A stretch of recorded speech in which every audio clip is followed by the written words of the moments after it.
કે પ્રશ્ન 8મો છે, વિકર્ણો, વેદ અને પાયા વચ્ચેનો તફાવત સમજાવો.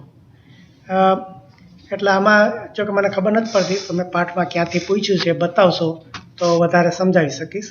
પણ અત્યારે વેદ અને પાયોનો તફાવત શું એટલું ખાલી બતાવી દઉં કે આપણે ત્રિકોણ કે જ્યારે દોરતા હોઈએ ત્યારે ત્રિકોણમાં અહીંયા બિંદુમાંથી જ્યારે આપણે કાટખૂણે ઊભી લાઈન જે દોરીએ ત્યારે આ વેધ કહેવાય, અને અહીંયા જેના ઉપર દોરીએ આ એનો પાયો કહેવાય.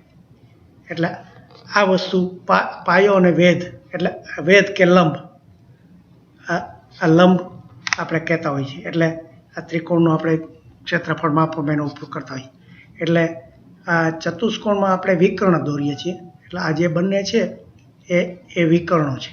એટલે ઘણી વખત જો આ ચોરસ હોય તો અહીંયા કાટખૂણો બનતો હોય. એટલે કાટખૂણો બને એટલે શું થાય, આ જે છે આ એનો વેધ થઈ જાય. જો તમે આમ ત્રિકોણની રીતે આ જે ત્રિકોણ છે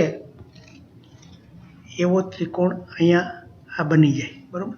આ બે સરખા લાગે છે જો. એટલે આમ ત્રિકોણ બને તો આ વેધ કહેવાય અને આ એનો પાયો કહેવાય. એટલે પણ અહીંયા આ જે બે લાઈનો છે એ વિકર્ણ તરીકે પણ કામ કરે છે. વિકર્ણ એટલે આ ચતુષ્કોણ હોય એના જે સામસામેના ખૂણા તમે જોડી દો તો એ વિકર્ણ કહેવાય.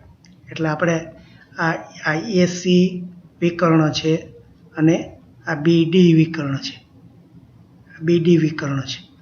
પણ એ એકબીજાને કાપે છે. એટલે ધારો કે અહીંયા ઓ બિંદુ હોય તો આપણે આ એઓ છે એ વેધ કહેવાય અને આ બીડી છે એ પાયો કહેવાય.